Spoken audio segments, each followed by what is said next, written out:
This is where the big boys play, huh? We ain't here to play. At the total combined weight.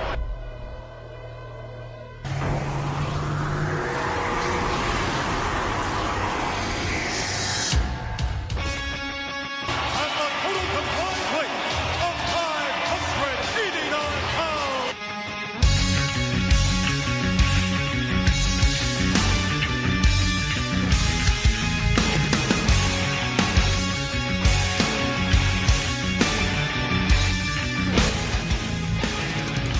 Welcome, ladies and gentlemen, at well over 500 pounds, this is where the big boys play.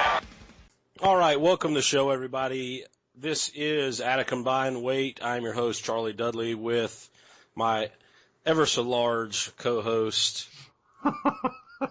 Robert McElroy. We're looking at July 8th, 1996, the fallout from Bash at the Beach. We have discovered who the third man is. The dark cloud over WCW. What's up, man? Oh no, I wasn't raising my hand like I got a question. Let's speak in the class. I know if I want to talk, I can just fucking talk.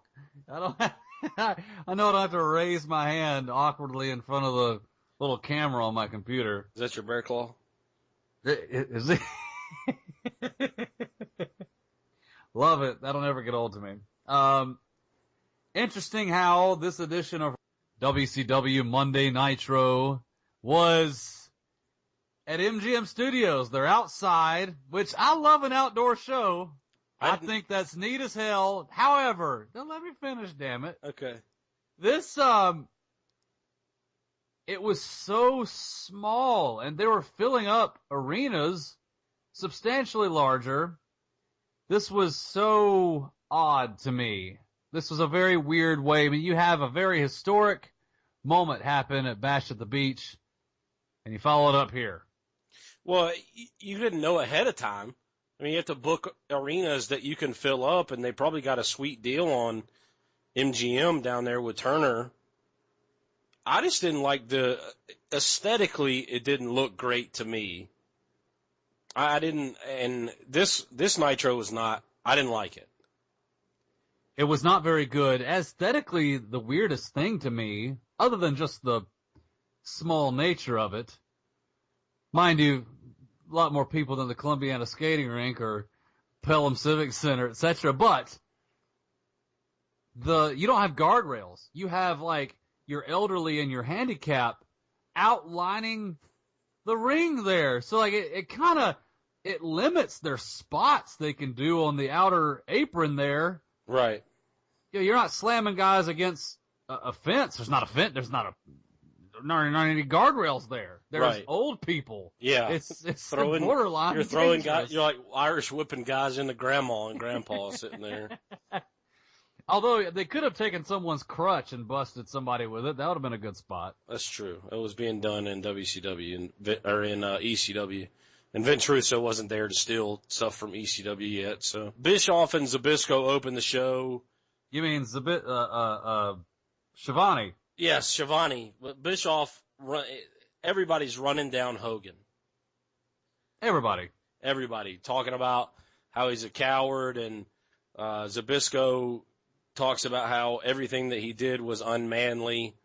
And then they show your favorite part of every pay-per-view or post-pay-per-view Nitro. They show the stills from last night, just the pictures, and then on the bottom it says last night. And then they announced Malenko Mysterio for the cruiserweight title, so immediately I was interested.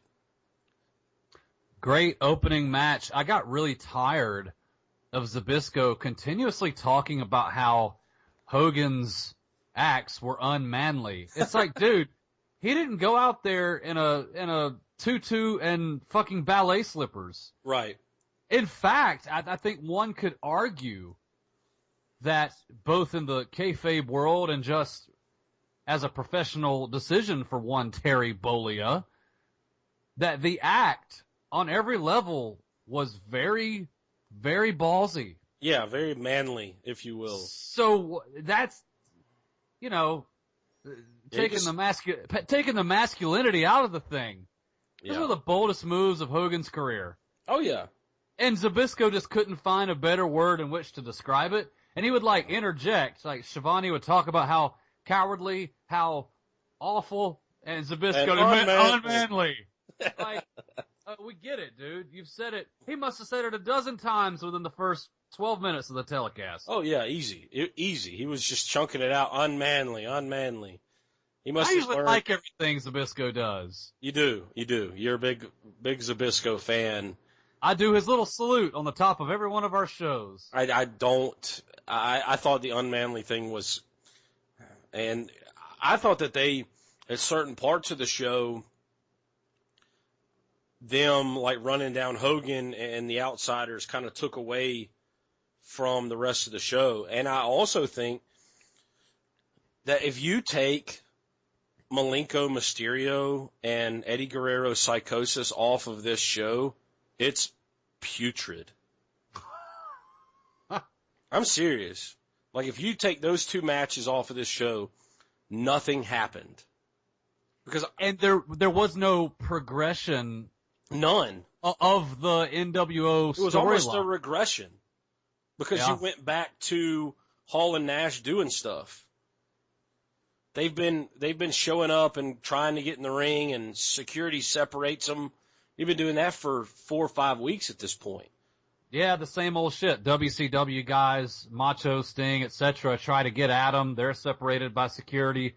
You have that usual shit show. I agree. If anything, it was a regression. I'm not a big fan of them just not having Hogan on this show. I get it. You want to slow build stuff, and they've done that faithfully up to this point.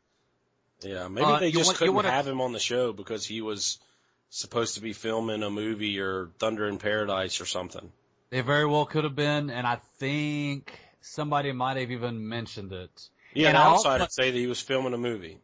Yeah, okay, so there's that. Is that legit or not? But I mean, yeah, see, you gotta have him there.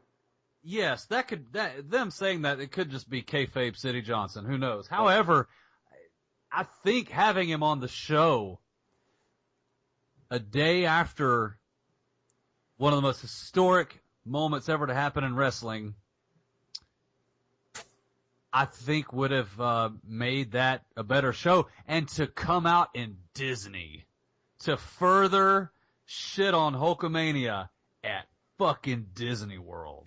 But see, they didn't say that he was not going to be there. So as a fan, you're probably watching the entire Nitro thinking, where's Hogan? No, see, I thought that at some point early in the show, they say he's not going to be there. Maybe they did. I know that they say that he'll speak to the crowd next week, or maybe he will. Yes, they did say that we would see him next week, and I'm going, what the hell? Yeah, I thought that was kind of I don't know. All right, well, let's get into the matches. Our opening match was the best match of the night, in my opinion. Dean Malenko, Rey Mysterio Jr., Cruiserweight title. As we're getting into this match, Tony Schiavone's pushing the hell out of the second hour. Hey, fans, if you're watching, call everyone you know. Tell them to tune in for the second hour because they're going to show videos and stills from last night. And if I had called, like, think about this. If you had called everyone you know, and you're like, turn on wrestling, you know, you got to watch the second hour. And you watch the second hour, you're like, motherfucker, for what? Steve Harvey over here. Yeah, you're right. I mean, you're absolutely right. They TNA'd us here before TNA was ever a thing. You know, TNA will come out and say, the greatest surprise ever next week, tune in on TNA, blah, blah, blah, blah. And then they bring back, like, Slick or the Boogie Woogie Man. I mean, just, you know, kind of also Coco Beware comes out, and that's your big surprise. No, fuck you. Don't tell me to tune in for the second hour and to give me nothing but Hall and Nash coming out and then sitting on the back of a limo. Awful. Well, I'll tell you what I did like about Schiavone's commentary. It was during this match, he would say, look, ladies and gentlemen, I apologize about the things I said last night at the pay-per-view toward the end of it, he does tell Hogan at the end of Bash at the Beach, he tells him to go to hell. I thought that was a nice touch. If you watch the pay-per-view, you remember immediately what he's apologizing about. Right. And I thought it put over the real emotion of the Hogan turn, too. That you've been betrayed so much that you kind of lost your cool, and you look back and you're sorry. And Shivani, one of the funniest things that he said to me was that they received telegrams. And phone calls. Telegrams and phone calls. You kidding me? Nobody sends telegrams in 1996.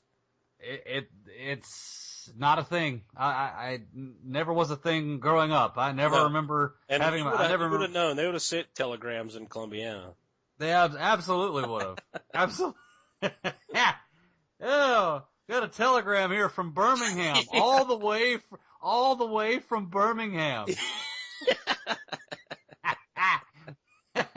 Meemaw sent us one from Atlanta. Look at this. Merry Christmas from Meemaw. Telegram. That's it. Western Union telegram. Merry, stop. Christmas, stop. Love, stop. Meemaw. Stop. Dude, did you see during this match the blown spot from hell? The backflip that didn't touch Malenko. But he saw it. He went down. Props to Malenko. The most beautiful recovery from a shit blown spot I'd ever seen. It's live television. What goes, goes. It wasn't unlike what happens in long form improv. Something happens, you just fucking deal with it. Yeah, just gotta roll with it. Gotta roll with it. And I will say that it looks like Mysterio, thank God this happened.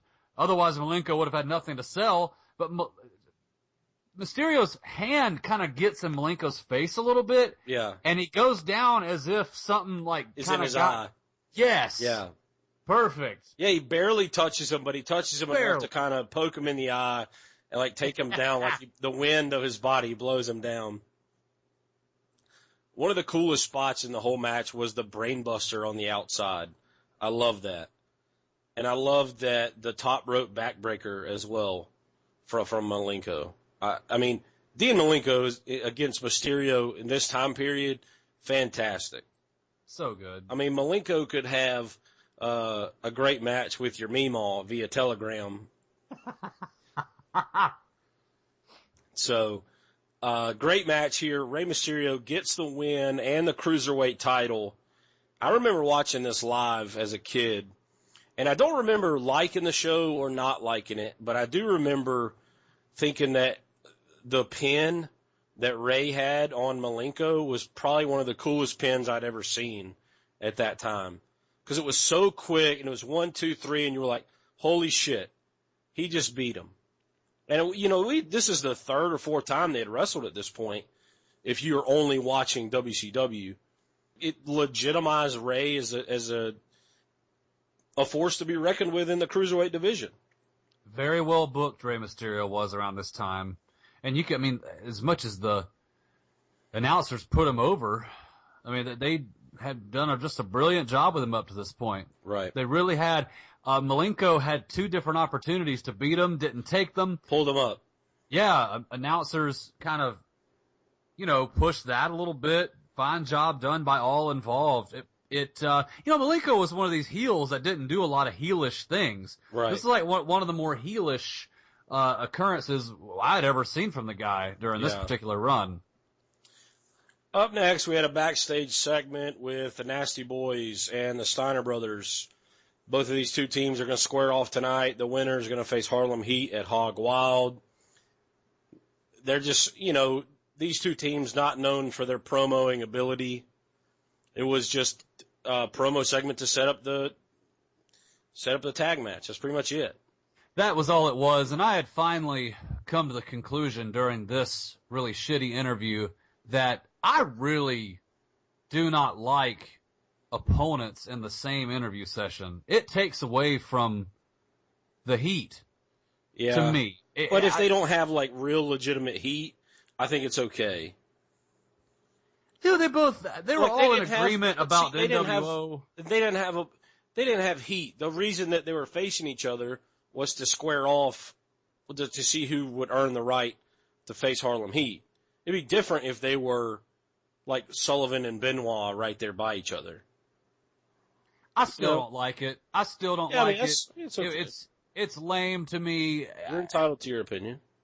Indeed, but you know, they talk about how they respected one another. I don't really have an issue with that. And yes, we're in a situation, storyline-wise, where you have a couple guys trying to take over the company.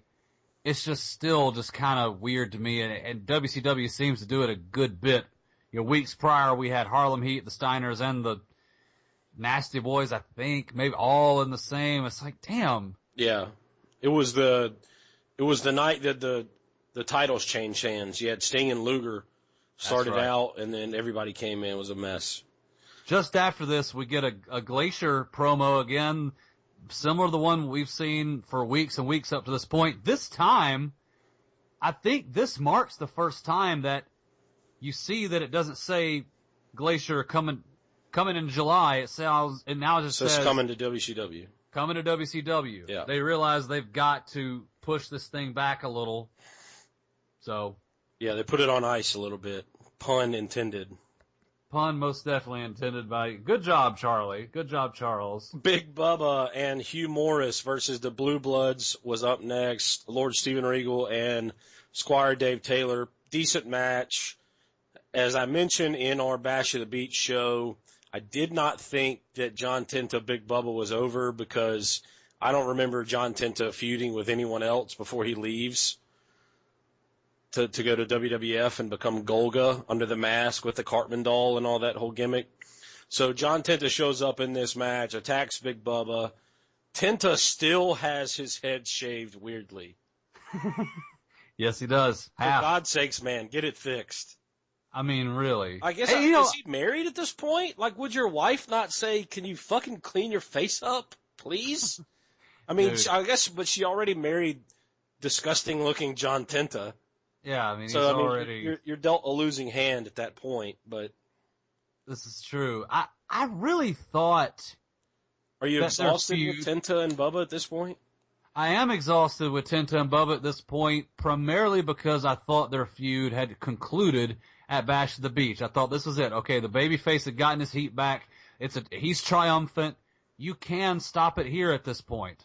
Yeah, I don't know why I guess from our perspective, maybe they just didn't have anybody else for Tenta to feud with at that point. Right. Same with Big Bubba. I want to say that the feud goes away when Glacier shows up and feuds with Big Bubba. Ah, very well could be. We'll see soon. We're not far away. I mean, we did a lot of drinking in college, so I might have just made that up. Or I might, I killed brain cells and shit, so. Yeah, well, Big Bubba's a good worker for a big fellow. There's so many other guys you could have him feud with at this point. Yeah. John Tenta, you're kind of limited, but. Yeah. Blue Bloods get the win. They pin Hugh Morris. Up next, the second best match on the show, Eddie Guerrero, Psychosis. I'll let you talk about this match, but one thing I wanted to bring up was how they cut in the back to Rey Mysterio cutting a promo about Hulk Hogan's turn. It was terrible. Yeah, terrible. It sucked. It really did. He sounded terrible. He sounded like a wounded, beaten child on like a ransom video. And he's supposed to have just won the fucking cruiserweight title. Exactly. He just won cruiserweight gold from a guy he'd been feuding with for weeks. He's 21 years old and already a champion in the biggest wrestling company in the world, and he sounds like like you say, awful. I did not like. It was a bad touch, and if you're gonna do that, pick anybody else on the damn roster. What I think happened is that they filmed that promo like early in the day before they had made out the card and decided to make the switch. and then they play it, and Shivani and them's got to talk over it and say, he says that after he won the championship. Like, that motherfucker doesn't care about Hulk Hogan after he's winning the cruiserweight title? No. But absolutely not. He has bigger fish to fry up to that point. Another thing that happened during this match, Shivani talks about how Hogan is supposed to appear on Nitro next week. And I'm going, are you shitting me right now? So we're not going to get Hogan. You're not going to get Hogan tonight. Awful. Yeah. Bad. And like I said earlier, to have done it at Disney World would have been additionally they're so much more heat. They're going to be at MGM for several weeks. I seem to remember them being at MGM for several weeks. Oh, hell. Really? Yeah. Because at MGM, that's where Ray gets thrown at the TV truck like a lawn dart. And that's in like 3 weeks. Well, at the top of the show, when I saw they were at MGM, I thought this was the night that was going to happen. I was so looking forward to that. No, that's at the end of July. Okay. So you've Damn got, it. yeah. So you've got 2 or 3 more Nitros before that happens. I mean, don't get me wrong. That's going to be a nostalgic pop for me to see him get just fucking destroyed into the side of that trailer. And we'll talk about it when it happens. But getting back to the match, Eddie Guerrero versus Psychosis. This was fantastic. It was actually Psychosis' Nitro debut, which I did not realize up to this point. Really good back and forth, what you would expect from Eddie Guerrero and Psychosis. Guerrero gets his frog splash for the 3 count. Tony Schiavone puts over, once again, his determination, his heart. That just seems to be his thing at this point, and it will be for a while going forward. They pushed Eddie's heart big time, and Psychosis worked his ass off. These 2 guys had a great match. Again, without Eddie and Psychosis and Dean Malenko Mysterio, this show is a snooze fest. Seriously. Oh, yeah. Up next, entrance promo, Kevin Sullivan and the Giant. They don't even perform on the show. They just come out to the ramp, and that's it. That's the end of their night. I mean, unless they were in a dark segment that I didn't read about. But so Kevin Sullivan's angry because Hulk Hogan destroyed Hulkamania himself. Sullivan's face is pretty bruised up from he and Benoit going back and forth. I mean, just about what you expect. Sullivan and the Giant pretty much say the same thing. Giant's kind of pumped that he doesn't have to wrestle tonight because the Horsemen lost. But yeah, at the very top of this segment, Jimmy Hart says, for one of the first times in my career, I'm at a loss for words. You don't hear that much from old Jimmy Hart. He usually always has several words to give us about whatever subject. Yo, Jimmy Hart, come over here, you little twerp. I like Taskmaster's promo about how he never thought, would you and your hatred of Kevin Sullivan? It's not that I even love him that much, but shit, compared to you would think he was my Undertaker. That's my true. Undertaker. Oh, yes. I didn't even mean for that to be a thing. And I don't even like puns. But anyway, I thought, like, to me, Kevin Sullivan is a decent promo cutter. He's okay, but he says the same thing all the time. Benoit. We get it. You don't like him. Move on. We get it. You don't like him. You move on, Charles. I will. Anyway, but interesting how he had been trying to kill Hulkamania for the longest time, probably at the very top of his list of priorities, and Hulk Hogan goes and kills it himself. Fascinating to me, and so true as far as that angle is concerned. Yeah. Giant, this is as cocky as I can ever remember seeing Giant. Like, I'm the champ. WCW is going to be okay. Right. And which they kind of talk about, and Heenan says that later in the show, that now we know who the third man is. I've been talking shit about Hogan for years. We'll be fine. If that's all they got, it's just Hogan. Yeah. So did you notice the fuck up here from a production standpoint? They have they're talking about the NWO. Throughout the whole, they had feuded with the Four Horsemen at Bash at the Beach, yet they spent all their time talking about NWO. And then Gene says, well, actually, we're going to be rolling footage of NWO right now. And the footage they roll, the stills they show from Bash at the Beach, are of the Horsemen. Oh, yeah. So they just quickly roll through those. No mention of the Horsemen, I don't believe. No, I mean, he says something a little bit about Benoit, but, I mean, not really. It's more geared toward the fact that he's kind of butthurt that he doesn't get to destroy Hulkamania. Yeah, and this was a rare mistake by the people behind the production of WCW Monday Nitro. Yeah. Rare. Up next, Nasty Boys, Steiner Brothers. Winner gets Harlem Heat at Hog Wild for the WCW Tag Team titles. The Nasty Boys got a little bit of a pop here. And they seemed kind of face-esque to where it was like face versus face in this match. And obviously the Steiners were more over because they're the Steiners. But the Nasty Boys got a little bit of a pop, and it was kind of a face versus face match, the way they worked it. And then the Nasties kind of took a turn toward the end. It wasn't like a huge turn, though. No, it's interesting you point that out, and I wonder if that's because of geography. Yeah, maybe. It very well could be. I think I don't know where the Nasty liked Boys. The fact that the Nasty Boys just brawled all over the place and broke shit. And I wonder. At a certain point, if you've been heel so long, and you're not doing like heelish stuff all the time, you kind of become a babyface. Well, this is true. I thought. The crowd had a choice here.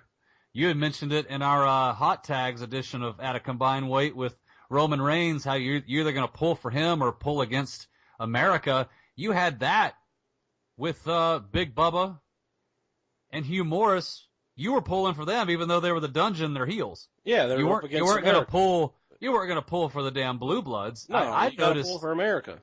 Yeah, I noticed how over Big Bubba and Hugh Morris were as heels. Excuse me, as babyfaces. Yeah, so here it's kind of the Nasty Boys, Steiners were more over, obviously. But hour two gets started for this. Power spots. The match was okay. Sister Sherry comes out, gets involved, distracts the ref. Colonel Parker hits Sags with the cane.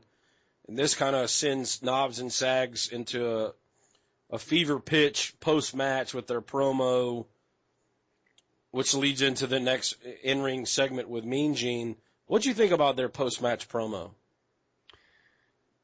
I liked that it wasn't just your run-of-the-mill promo from the Nasty Boys, and it's fascinating to me how Nasty Boy Brian Knobbs wasn't afraid to just kind of point out, look, I kind of admire NWO. They do whatever the hell they want, so do the Nasty Boys.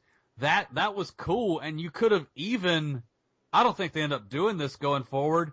You could have, made those two guys the 7th and 8th NWO members, or the 5th and 6th, and been like, remember what he said?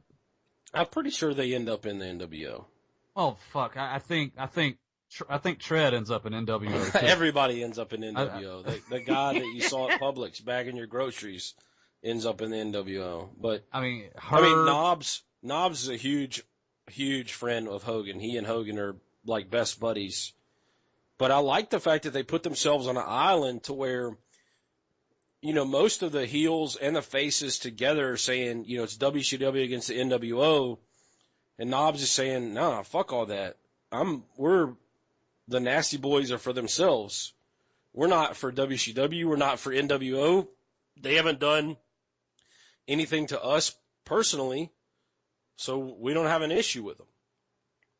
I think it makes them look strong here. What's unfortunate is that I don't think WCW, from a booking standpoint, would do anything really spectacular with them. No, like the thing I just said. The best days for them are behind them at this point. Yeah. Up next, Jim Powers versus Ric Flair, United States Heavyweight title. Hour two got started during the last match, so we have Bischoff and Heenan on commentary. Bischoff explains his absence from part of the beginning storyline of the Bash of the Beach was how Bischoff wasn't there to call the pre-show, and he wasn't there throughout the broadcast. He said he was buried in meetings, putting over the chaos that the invasion angle has caused, going up the ladder. It hasn't just caused chaos in the day-to-day operations at Nitro. It's also caused chaos up the ladder in the production standpoint of, CEOs and presidents of advertising are worried and that kind of thing. So it kind of put over how the issues were bigger than what you see on TV is what he kind of did. Which I love, because playing the kind of mental gymnastics I had to as a kid in order to really suspend my belief to buy this invasion angle. Right. You need stuff like that. Yeah, just little things to kind of help you say, like, well, okay, that's why he wasn't there. Yeah. Loved how Heenan, and I love Heenan anyway, but I love how he keeps bringing up the fact that he was right on Hogan from the beginning. That he's hated Hogan since his WWF days, and he's always talked bad about him. And he was like, I tried to tell y'all. You see? I tried to tell you.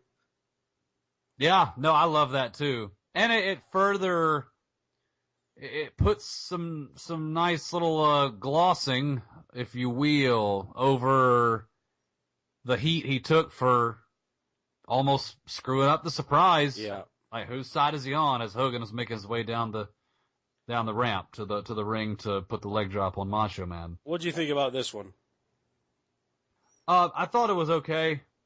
I thought it was all right. I liked that Flair pretty well won this one clean. Yeah. We needed clean victories from our new champion. True. So, gets him with the figure 4. That was that. Woman gets involved. Looked incredible too, by the way.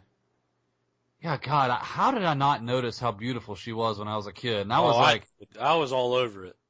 I mean, that's usually like the first thing I notice at any time, like whether I'm a child or now as an adult. How did I not know? I mean, you're 10, 11 years old. You're starting to get toward that like puberty area.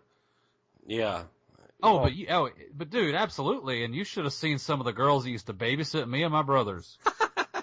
My God. One girl with that's friends with Logan. Yeah, the one, the one that knows your friend. Jesus, she was the cream of the crop. I had so many. I've joked for years. Damn it, I miss babysitters.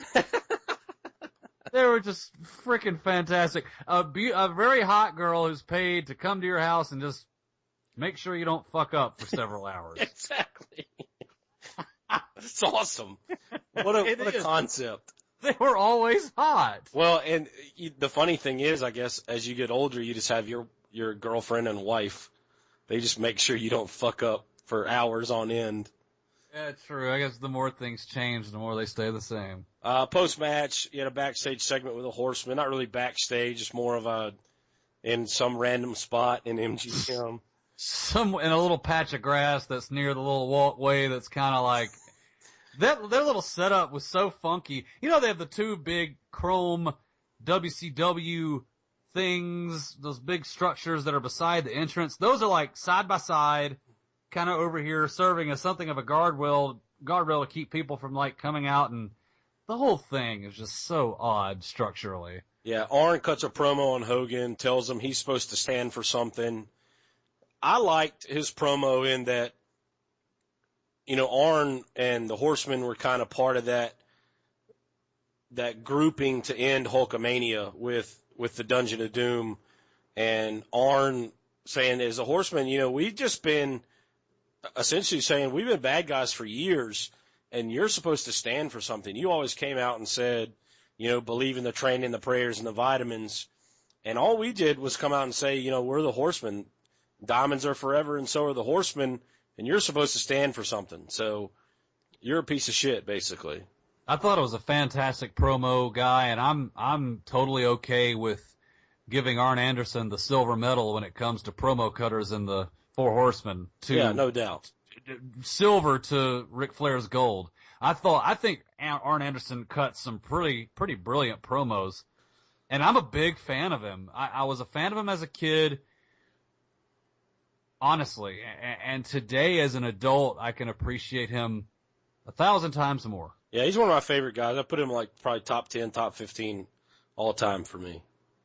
I'm so happy that he's in the Hall of Fame and in the Hall of Fame as a Horseman. I think that's incredibly cool. Flair cuts a promo putting over the Horseman about how, he's a new U.S. champ. Mongo gets the win. One thing, he doesn't finish his thought. He says, until you can heal the sick, wake the dead, and drive little girls right out of their head. And then he just says, giant, giant, giant, giant.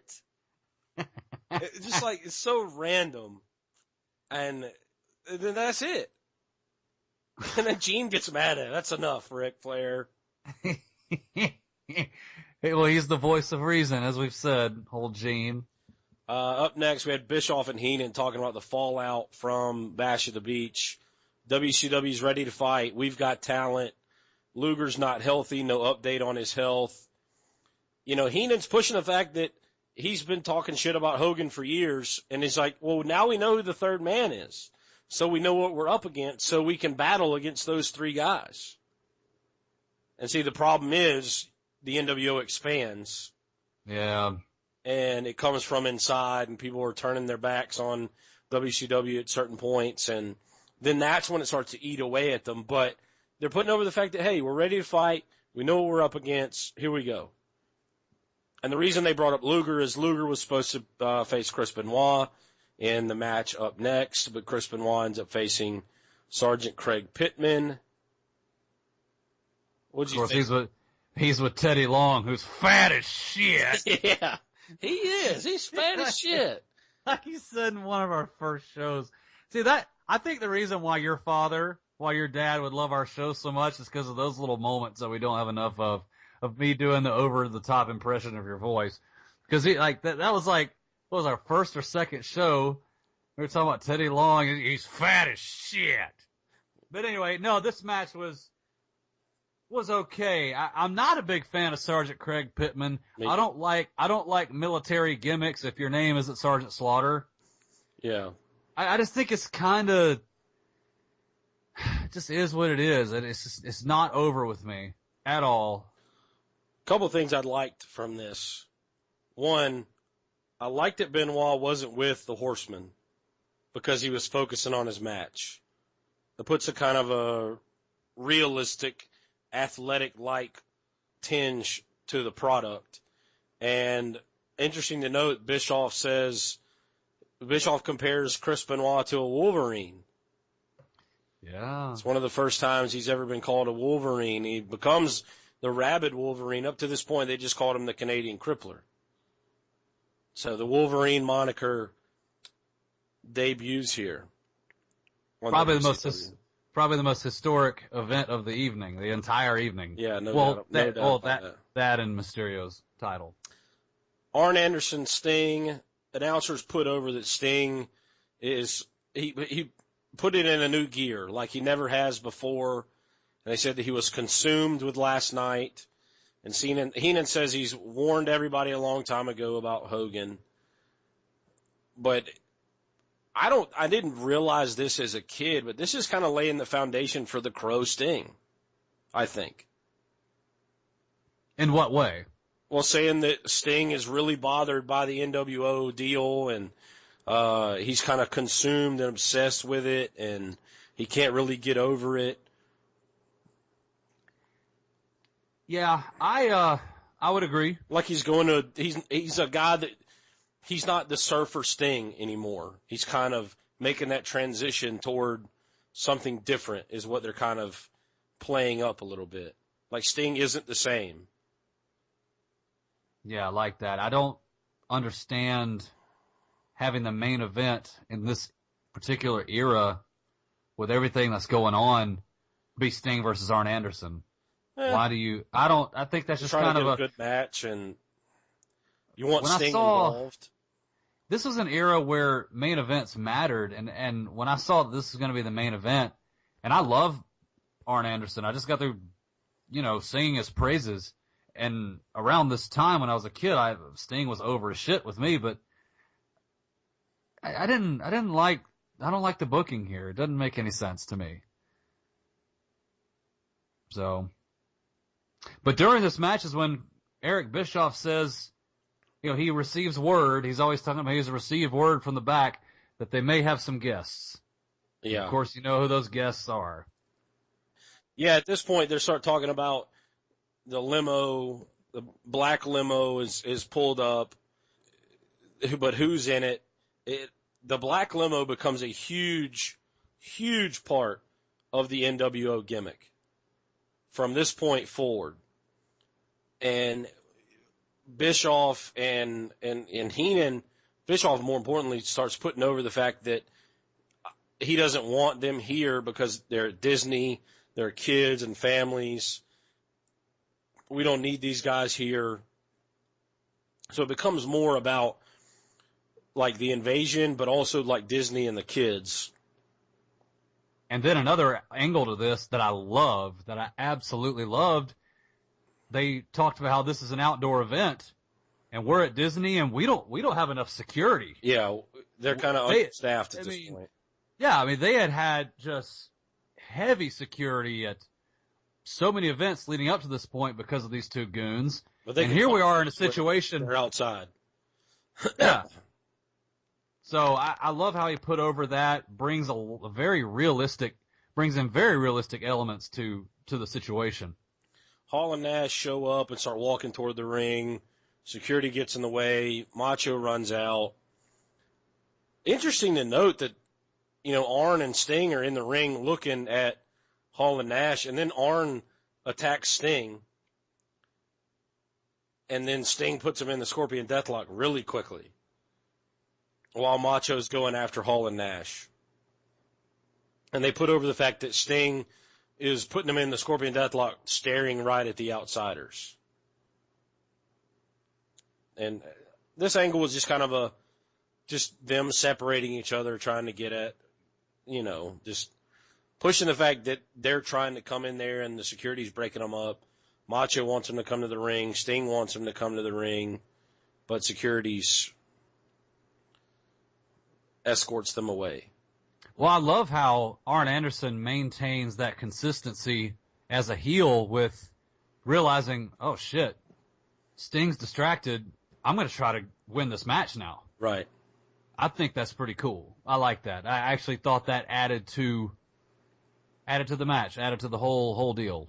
Yeah, following the match, we got Mean Gene and Sting, and then you have Macho in the ring. Sting says he should have seen it coming with Hogan and how Hogan didn't want to travel with the rest of them, and he kind of just rode his black limousine alone, and he had been in the dark side, and it just kind of puts over the fact that they should have seen it coming and that Hogan's a piece of garbage, basically. Yeah, then Macho does his usual Macho thing. Yeah. Cuts a fantastic promo in the Randy Savage brand, the unique, all his own sort of deal, that sort of style. So just after that, though, this is when Gene goes and gets with the Outsiders, and I didn't like this at all. Them just sitting there chilling? Them just sitting there chilling with Gene. You got people, I guess it looks like they're like leaving the arena area. They're hanging out. No one's afraid of being near these guys. In fact, if you're a young fan, hell, any age fan around this point, it's probably kind of awesome that you're 10 feet away from formerly Big Daddy Cool Diesel and Razor Ramon. We don't see what security's doing, like funneling those people out. They might have like a ring around them separating them from getting to the people and that kind of thing.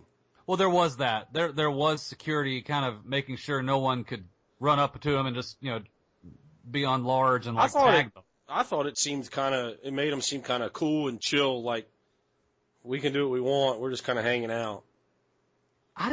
But see, to me, you have these guys who have been coming into your arena with baseball bats. Security with their hands on their gun holsters, ready to shoot. And here you just have them. Yeah, we're here. It does make them look cool, and they are. Yeah, it makes it look cool like shit, they're here. What are you going to do about it? Stop us? To me, there's much more of a, I don't know, man. I think. Yeah, you didn't like it. It's okay. I mean, you don't have to like everything. Right. I mean, you have a couple guys that aren't supposed to be there legally. Shouldn't they be their asses gone?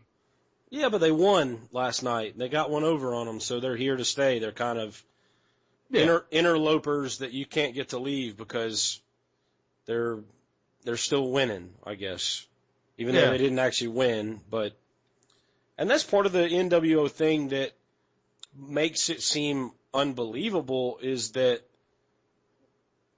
but also they made it seem a little more believable prior to the Bash of the Beach, is that, you know, they were there and they bought a ticket or they snuck in and then they were aggressive. But here they're just kind of hanging out like y'all are allowing them to hang out.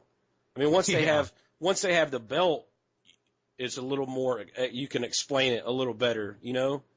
You can say, well, they're the champs, so they have to be here because they have our belts. And it's a little more explained. Right here, I mean, I just thought it was kind of cool from their perspective that, you know, we're here, you know, y'all can't do shit about it kind of deal. I like that Hall said that this portion of Monday Nitro is brought to you by the Outsiders and Hulk Hogan. It kind of speaks to later what we would see with the commercials, like, you know, the following advertisements paid for by the New World Order. And then you have the black and white with the, you know, quotes here, quotes there. And then Hall says that Gene has a job with the New World Order. I thought that was kind of clever.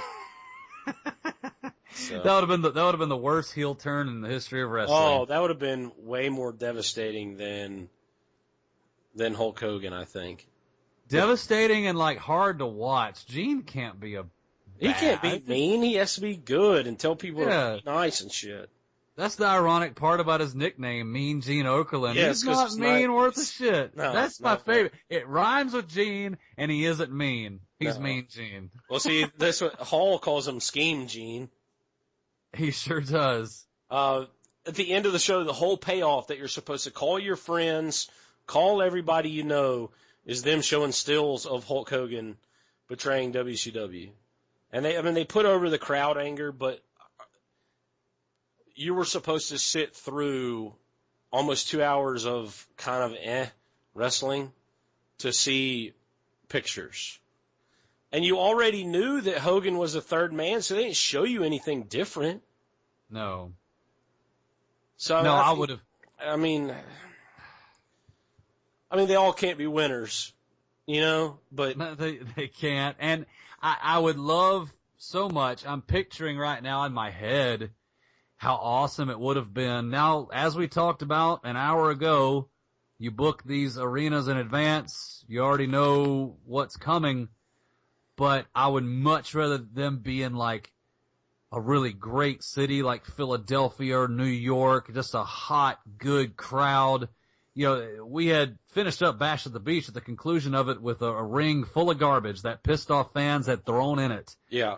You open up a Nitro at a place like Philly, or maybe not Philadelphia. That might not be a good choice because they couldn't run up NWO north. would have been like, you know, over with them. Yeah, but they've been hugely over.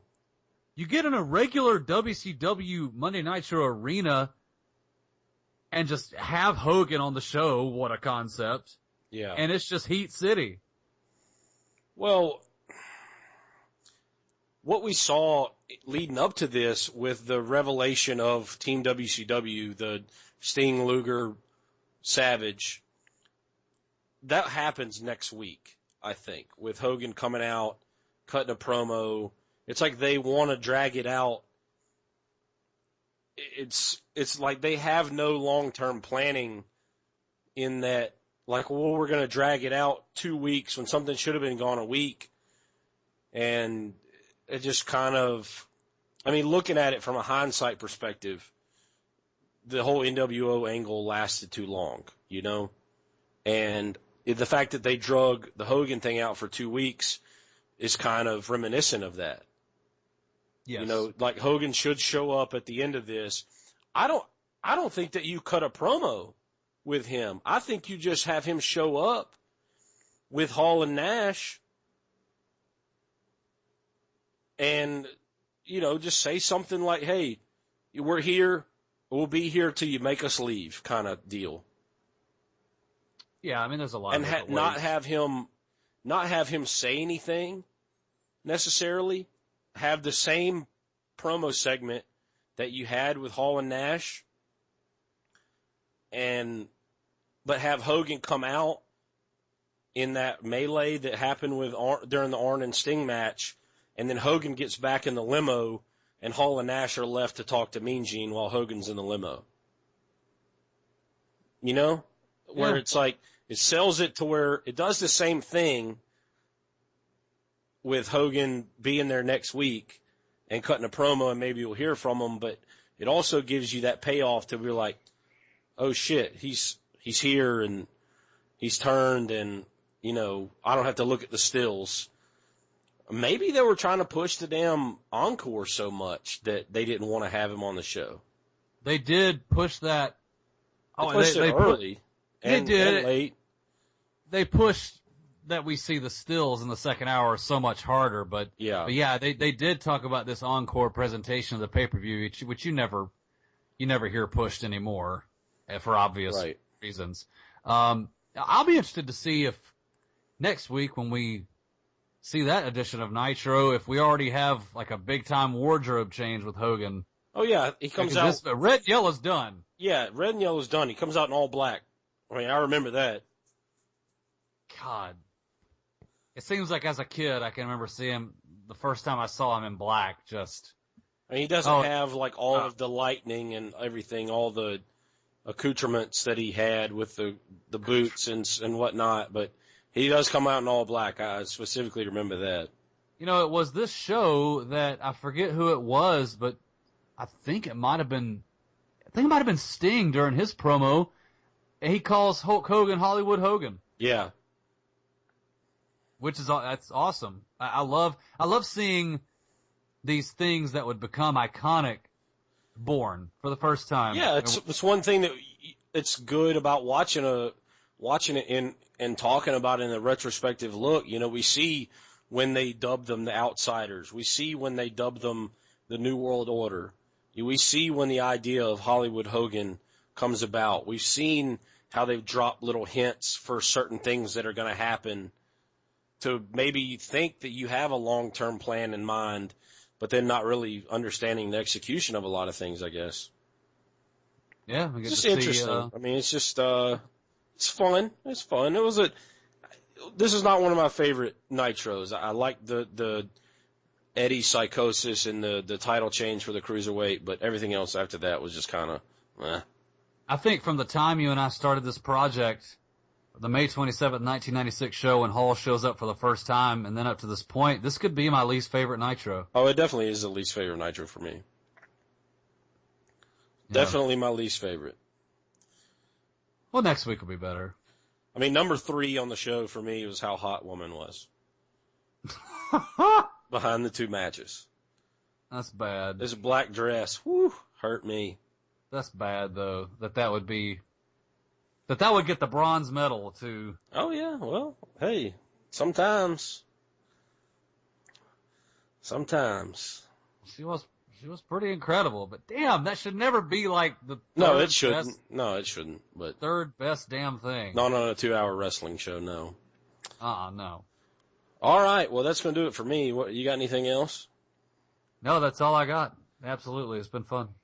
Make sure you follow us on Twitter @combinedweight. If you'd like to email us to yell, bitch, complain, whine, tell us we're doing a good job, keep up the good work.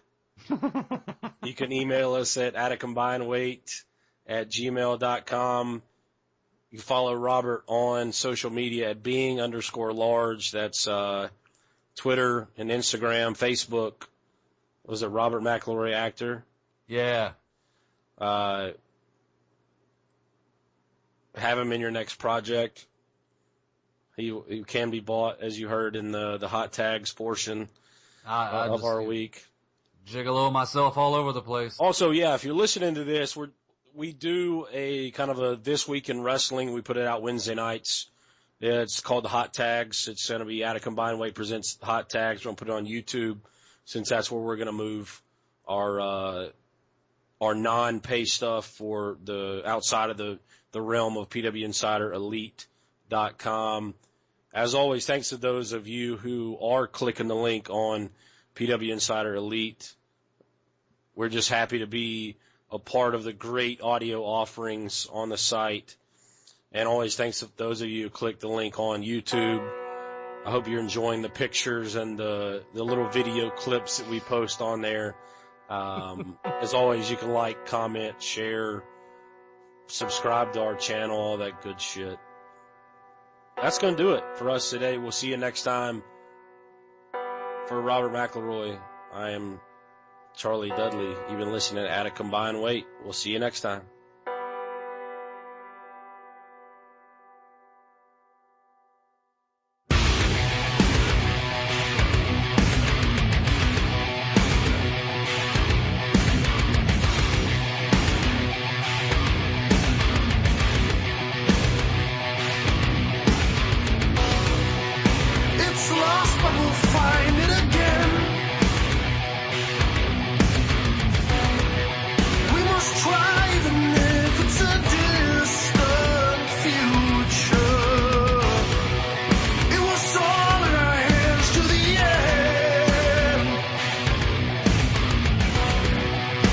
Just wish we had known.